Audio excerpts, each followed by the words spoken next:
Welcome to the FMCG Guys, the podcast that dives into the innovation, strategy, and trends shaping consumer goods and retail in Europe and beyond.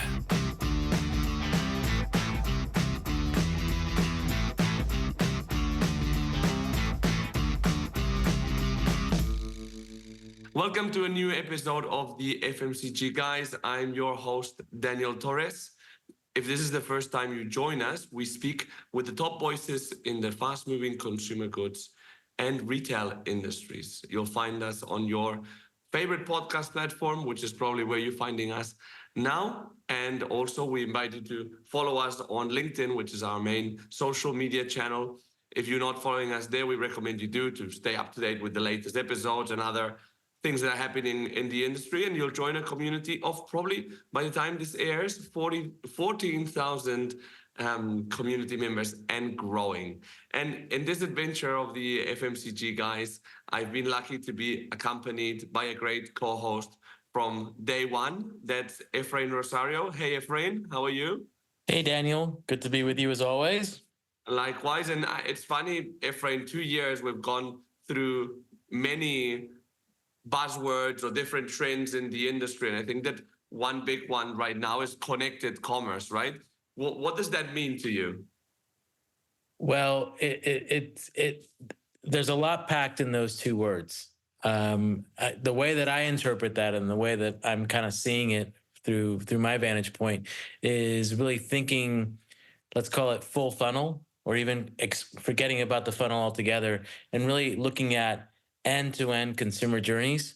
We typically in FMCG tend to think of above the line and below the line and separate those two things. And I think where we're seeing a lot of brands evolve to, and it's also referred to as omni-channel in some places as well, is really thinking about how those two things work together and really starting to blur the lines between these kinds of touch points that are focused on purchase conversion and these kinds of touch points that are focused on brand equity exclusively, and really thinking about how those things start to weave together more effectively.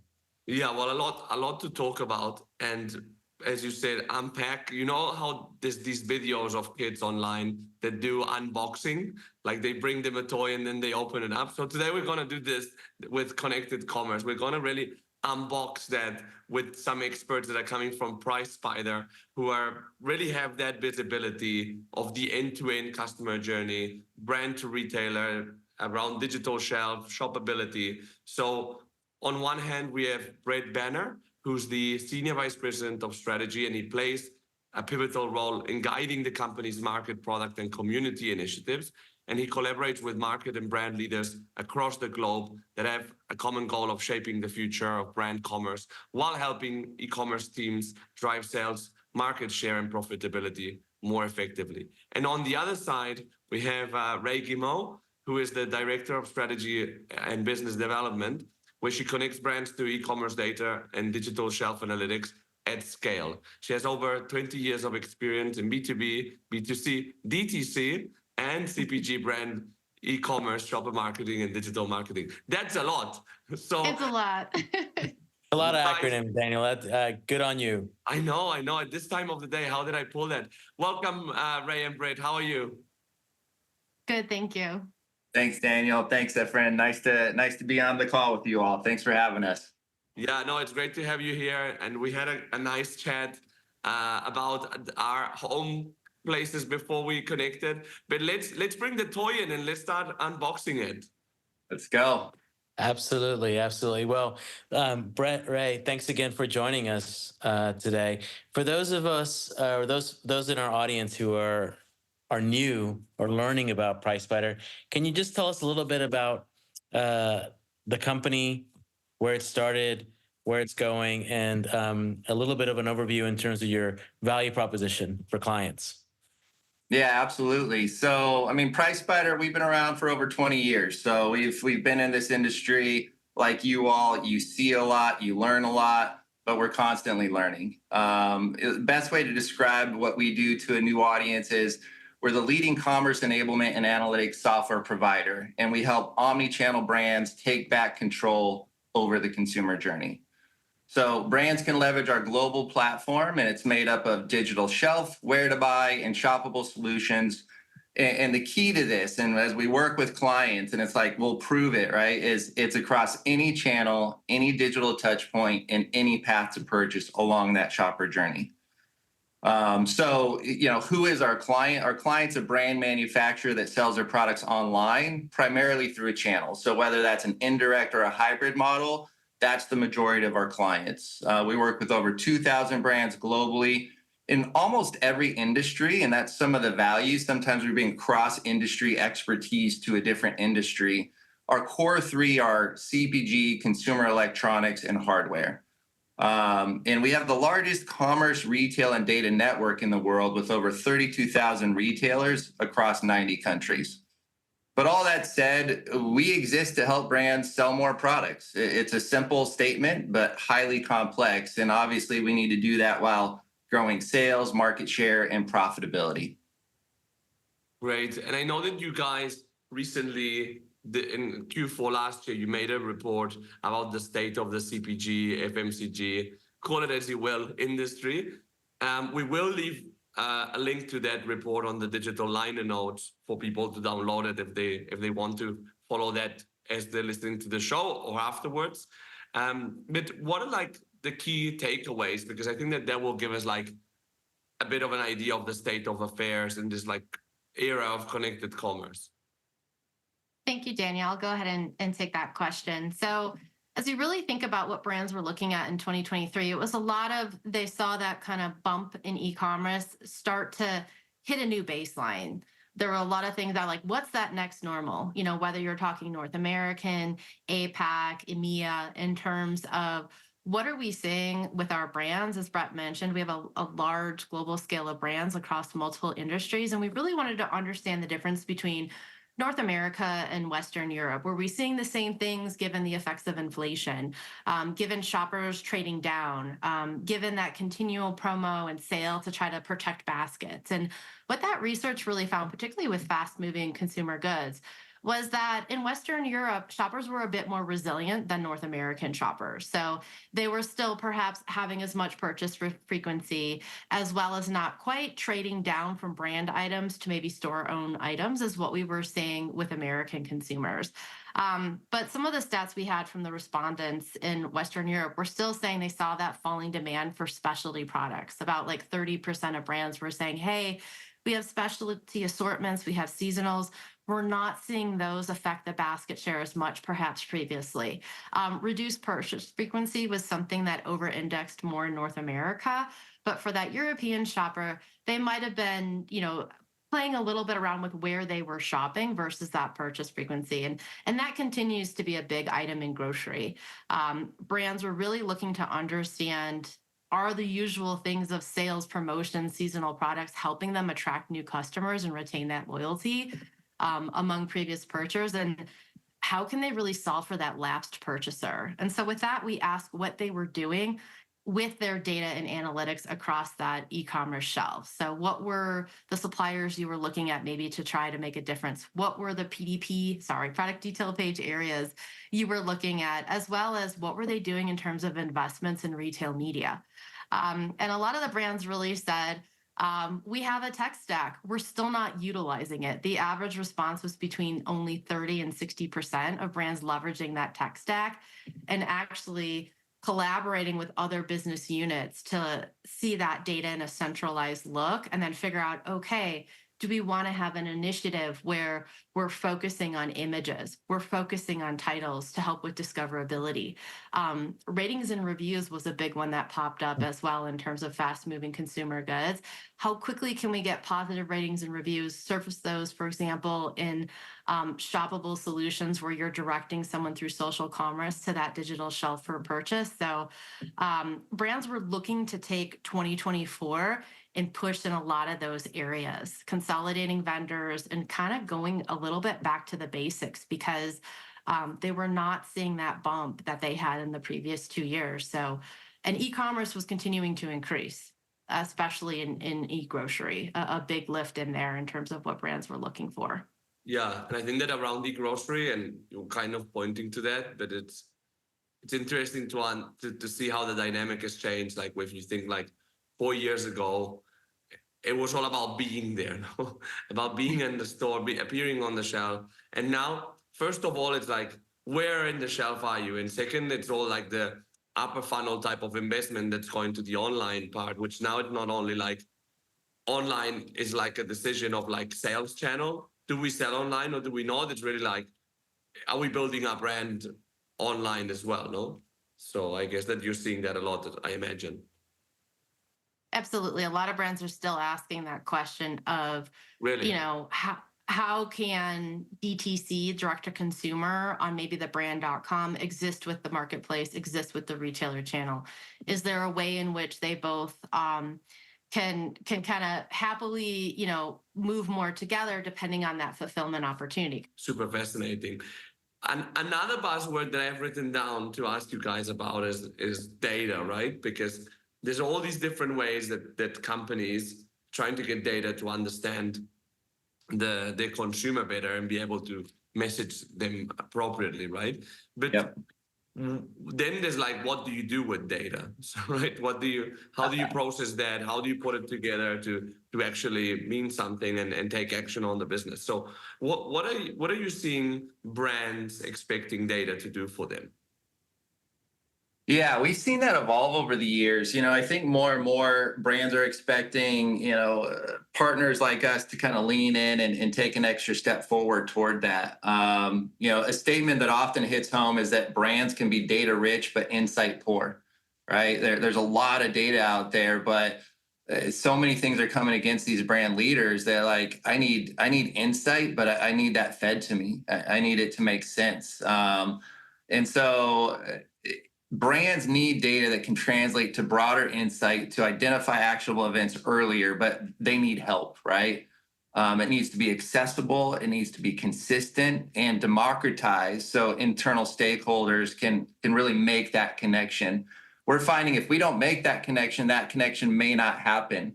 And organizational changes and structures are leading the way and starting to bring that together. So some of those data and organizational silos start to get torn down, but we have a role in that as well. I think at some point we're gonna meet in the middle. As I mentioned before, one of the big things about data is that everyone knows that 70% of all commerce sales will be considered digitally influenced, and so in addition to that, winning offline more and more requires winning online first. So that effective measurement, it's really imperative to stay relevant, to stay competitive in the market. One of our clients mentioned, I like this quote, mentioned, the holy grail is digitally influenced sales measurement over time, right? I want to be able to link it all together, everything we've done, and understand which levers are most effective. So how do we do that? Well, at its core, it's a massive big data problem that we're helping solve.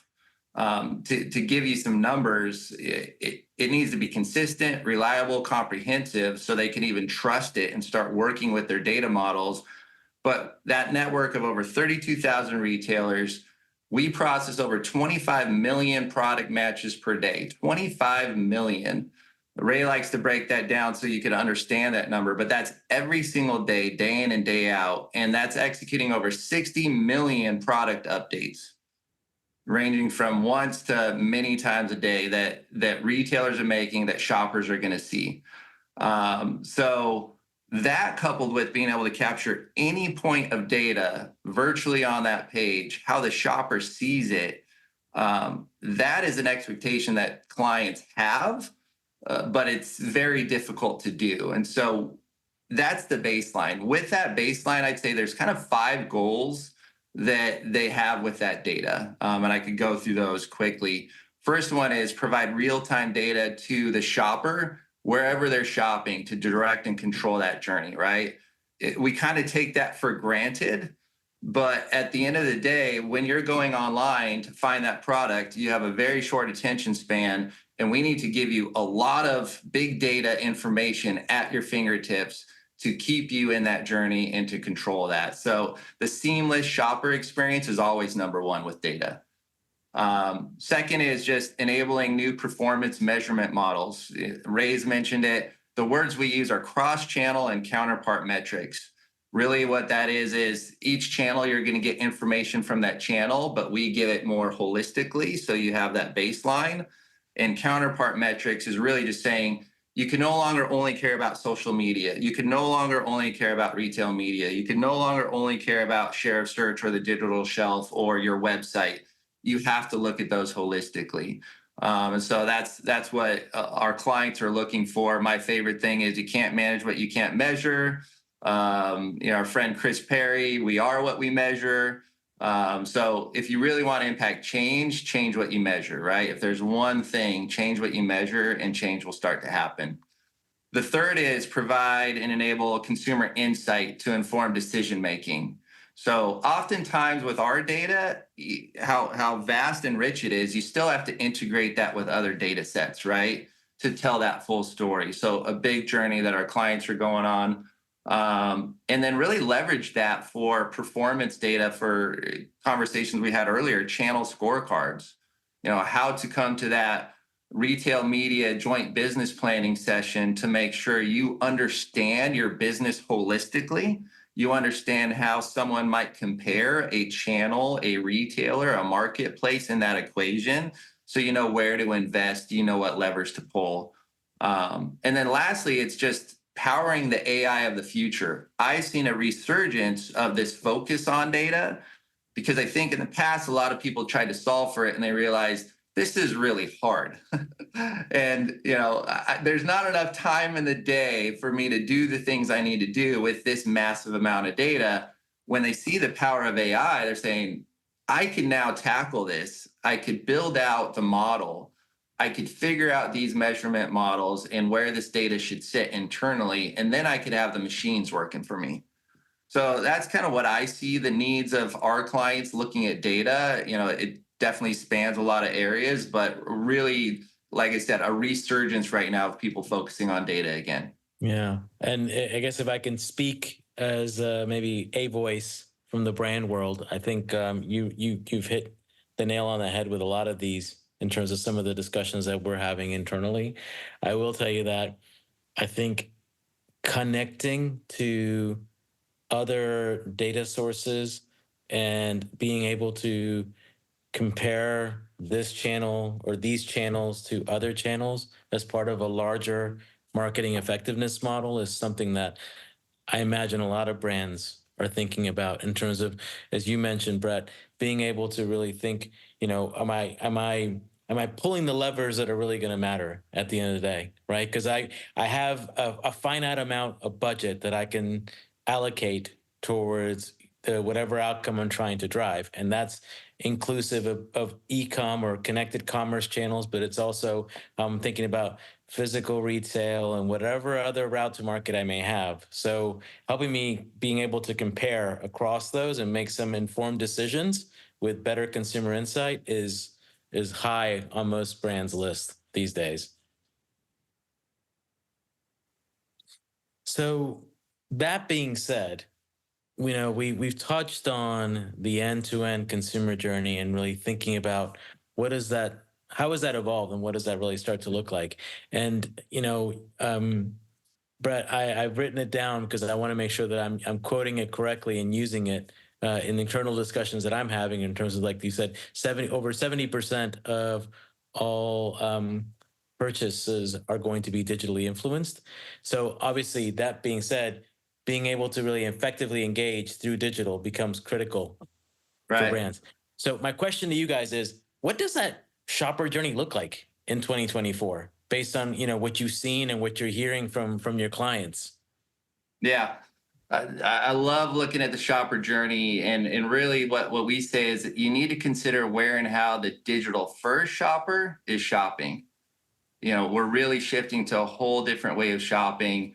Recent survey we did with WER Insights, 81% of businesses said it's important for their digital customer journeys to propel omni-channel experiences. So folks are really looking at this digital first shopper, how we think about that in an omni-channel view, and there's a lot going on there. So we did some studies of that digital first shopper, and there's some really interesting stats that that I think tell that story. More often than not, that shopping journey these days starts online and increasingly ends online. So projections by 2026 point toward 39% of global retail sales will be online. 39%. And that's sales. As important, 59% of global retail sales growth between 2021 and 2026 is projected to come from e-commerce efforts. So growth is going to come from e-commerce. A significant amount of sales continues to come from e-commerce. So a lot going on there. So how do we capitalize on that opportunity? It's about being where those shoppers are, but that's difficult when you consider those behaviors. So we've mapped out that shopper journey, and it could be really messy. It's not linear. Users are jumping up and down the marketing funnel. They're jumping across different media channels and shopping experiences. They have multiple shopping journeys going on at once. And, we've all heard that sobering fact that people have a shorter attention span than a goldfish, less than 8 seconds. So when you sit with that, if that's not telling enough, the active attention span is less than 2 seconds. Yeah. So you've got 2 seconds, you've got a shopper that's savvy, they don't read, they want personalization, and they're price and socially conscious, right? So Brett, you're reading my mind, because I'm actually now going to ask the hard question, which is like, given that you said attention span of a goldfish, 2 seconds, how do we effectively engage that digital first shopper? Do you have like some tricks that you've learned along the way based on that thing? Biggest thing we recommend and focus on is one thing that speaks to them is effective content. And when we're thinking about content across the entire consumer journey, what you might do with the digital shelf, what you might do in share search, what you might do in curating that consumer journey all the way to conversion, content is key. And so it's the number one opportunity that retailers and e-commerce leaders deem most important to their ability to support that customer journey. But we're also shifting to, you have to be able to measure not only complete content, but compelling content. And that's really where people are moving. Can I really think about content holistically? What's working on social media? How does that impact how I'm building out my own website? How is that impacting my digital shelf? If I'm trying to direct someone directly to the cart and remove friction, how do I make sure I have the same content and imagery there so I don't have an abandoned cart? There's so many applications where if you just think about content and how that flows across all of this, and how that's one of the number one selling points in that consumer journey, that's the number one thing to focus on. Interesting. And then in a connected commerce world, how can companies like break down silos for a common effort? Because there's all these like data for once, is obviously the typical thing that gets siloed, but also even taking decisions or on content, for example. So how can companies adjust their organizations to these changing shopper behaviors? I think one of the things I've really seen as companies have looked at their marketing tech stacks and trying to understand which tools they're sort of using in a vacuum and which tools can actually help let the data break down that silo. I typically like to say I love the power of data to kind of remove the conversation. Let's look at the reality and see where we are. And a lot of times that takes bringing together several different groups across sales and brand and marketing. And in some cases, even product development, because assortments is a big one too that we're seeing brands take a look at. You have compelling content, but it's what is a compelling assortment to offer? And that can vary based on region and the shopper that you're going for.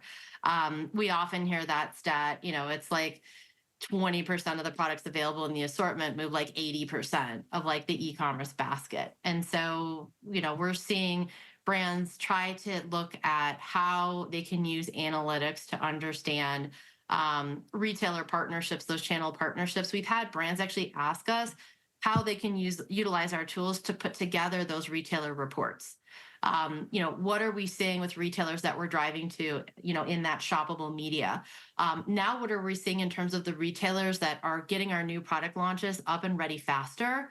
and what does good look like. And so it's really about being able to offer brands like a partnership of here's what we see when you go into those conversations with channel partnerships. You need to bring in sales, because if you're having an issue with pricing, or maybe you're having an issue with distribution, it's important for your suppliers to understand if there's still a lag time. We've seen distribution get better over the last couple of years, but for some areas, there can be a difference or a lag time when perhaps that new product or seasonal product gets into the distributor, when that page goes up big and beautiful, at that retailer, and when that product is also available in store. So I would say, it goes. Go ahead, sorry, Efren. go ahead. Oh, I was going to say, Efren, it goes back to what you were saying about bringing in different parts of the organizations to understand. Again, we go back to that omni-channel. I'm like, can we just call it commerce? And we mean all different channels. Who is ready, and what are the shoppers who are seeking us in store versus that e-commerce experience? Yeah, and I was going to say, I think it ties back nicely to the comment we made earlier around, and I think it was you, Brett, who said that a lot of brands are data rich and insight poor. So I think, data is a common language. And I think being able to bring those insights, as you said, to be able to deal with those broader questions around things like pricing and assortment and being able to answer them is one fail-safe way to break through some of those silos. Because whether it's the planning organization, it's the e-com team, the media team, everybody's going to be ultimately interested in being able to answer some of those kinds of questions and having the data to back them up as well. So 100% agree. Just a quick follow-up on this, which is like, how are you seeing any other adjustments in terms of, like, not necessarily the organizational silos, but even in terms of how you're engaging with some of the client teams that you guys work with in response to these changing shopping behaviors? Like, are you seeing not necessarily the function, but let's say almost like the capabilities of the teams that you're working with evolve in response to following the consumers, the shoppers, as they're evolving to become more digitally first?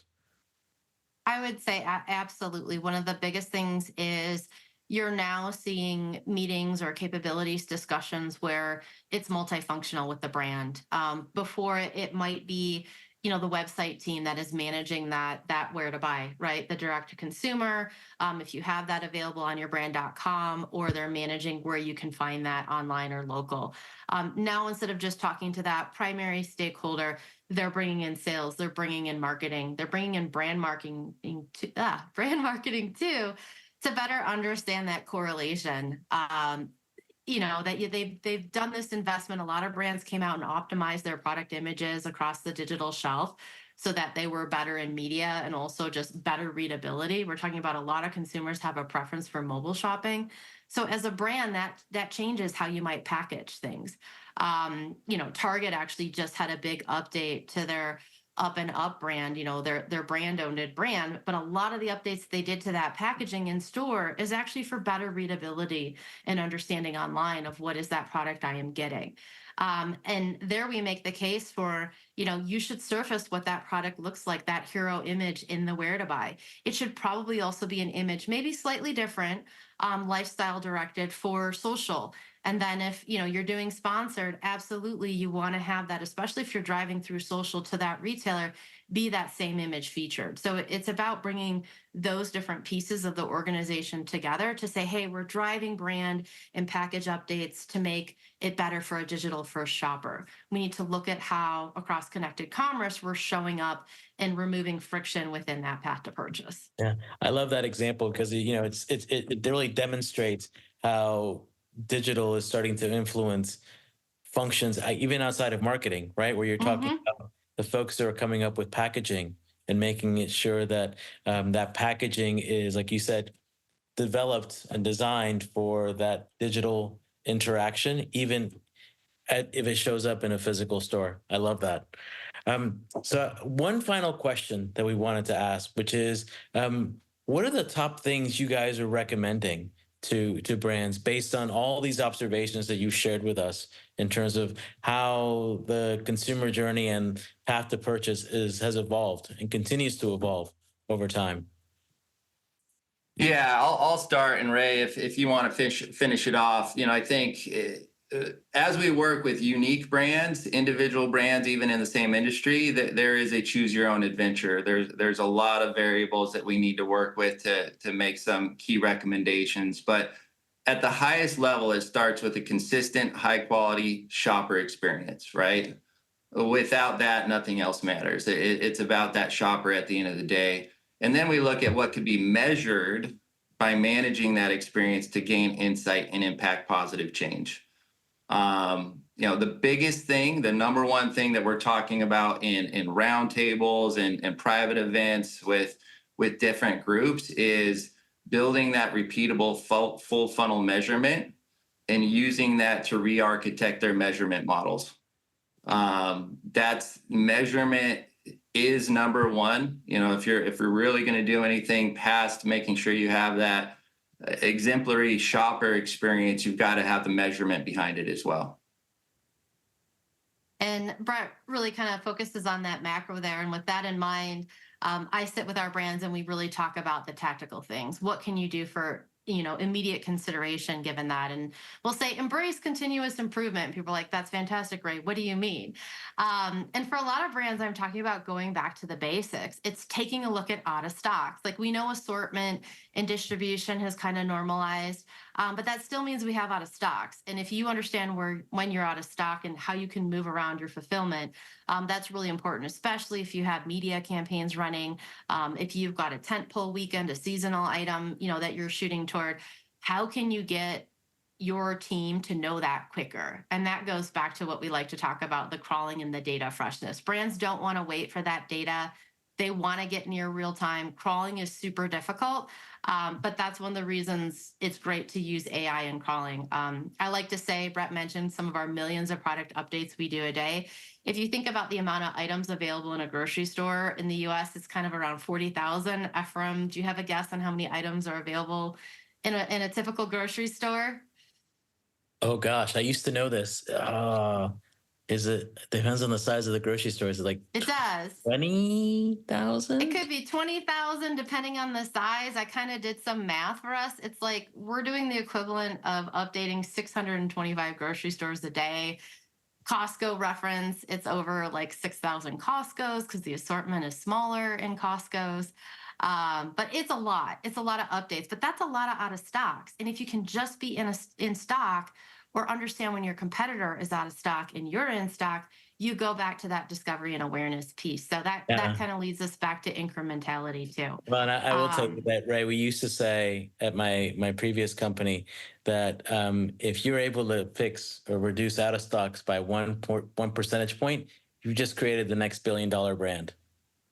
Exactly. It is. Don't forget the basics. I know we love to talk about AI. Brett and I love to say AI without data is like retail without inventory. You've got to really be sure what you're focused on. The other piece we talked about, that was a little bit of incrementality. Why are you measuring incrementality? What are you focused on? Steve McGowan over at Mondelez, he loves to say, I don't want to hear about ROAS and conversion rates. I want to focus on where we're seeing incrementality and category growth. What does that mean? It's not to say ROAS and conversion rate are old forms of measurements, but by the time I get to that, things have already happened. Like, I need to understand the levers I can move today that are going to affect my ROAS and conversion rate tomorrow into the future. And that's really, I think, where it touches upon, using that technology integration to understand shopper behavior, figuring out where you have gaps in that consumer engagement and how can you fill that in either with your own brand data or with your partner vendor data to really help across the digital shelf. I always say, if you don't have it, I'm a big fan of Formula One. It's like a great race car without the driver, right? Or maybe sometimes you've got the race car and you have the best driver, but you're out of stock, you have no wheels. So it's about understanding, what are those sort of new KPIs we want to reach toward, but also making sure you're bringing along the basics and communicating and collaborating along your organization to see that transformational change in a connected consumer experience. Fantastic. Well, look, we talked about the toy we were going to unbox. There was a huge toy. There was a lot of content here. And clearly... A lot of pieces, Daniel. This is like a Lego. It It It's is like a like Lego. There are a a lot of Lego race pieces car, to put together. which I was very bad at building Legos. I was a disaster. But we're gonna try to. We've got thank God we have people like you guys that know how to do it, because for me I would be missing pieces. So let's go over the key takeaways. I mean, I think that one interesting thing is the fact how you guys, Brett and Ray, you really see like the end to end, because we talked about like from inflation to supply chain. So there was a lot to it, no, Efrain? No, absolutely. And to me, and I can't remember when in the conversation it came up, but I thought it hit the nail on the head where we said, you know, we let's evolve from omni-channel to really talking about connected commerce and really thinking about commerce. And I'm personally a big proponent of that. So I was really I smiled when Brett first said we're about commerce enablement, because I'm like, yes. That's exactly what we're trying to get to here. It's like where that commerce happens, that's a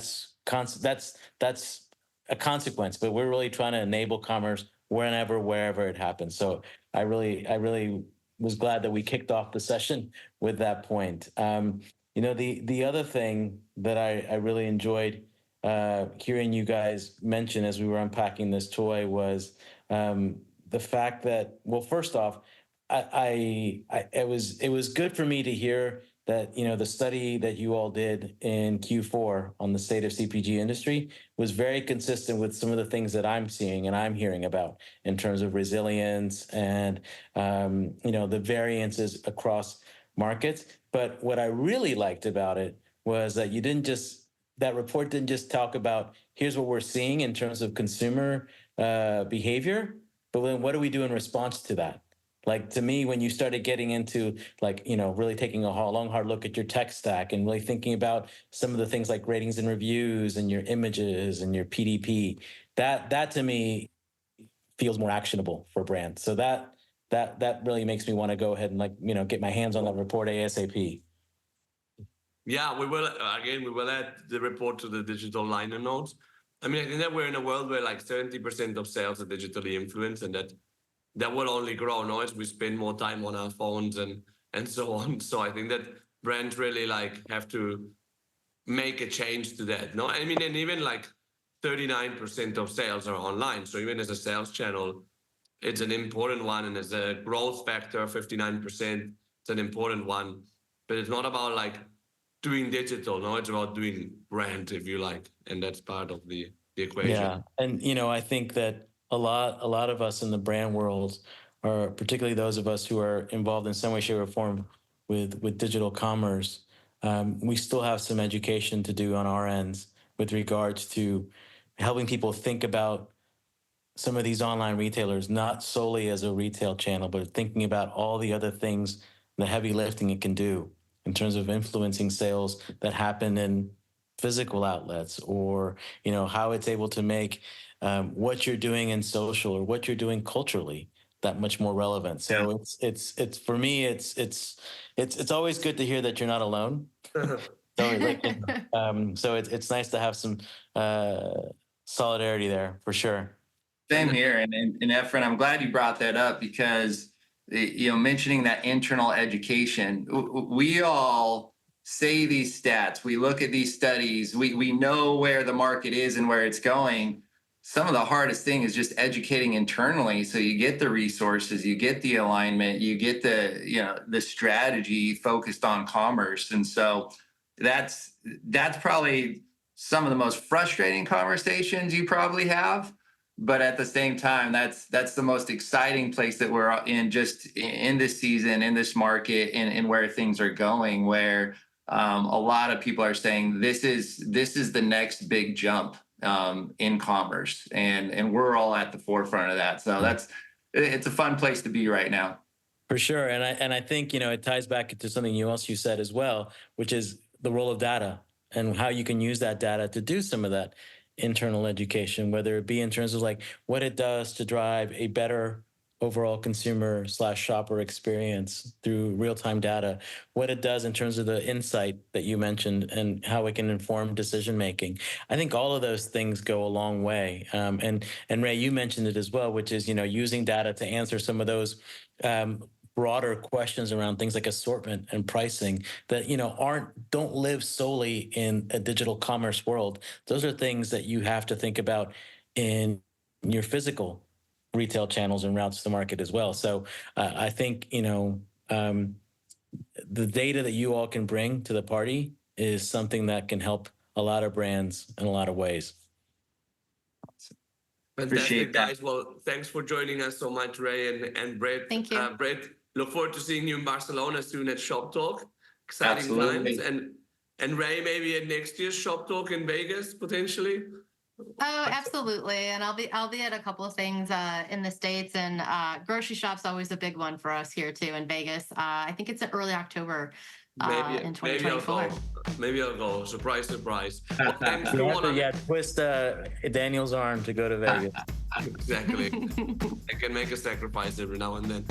Well, thanks everyone for joining us once more, and we'll see you on the next episode of the FMCG Guys coming next Saturday. Have a great day.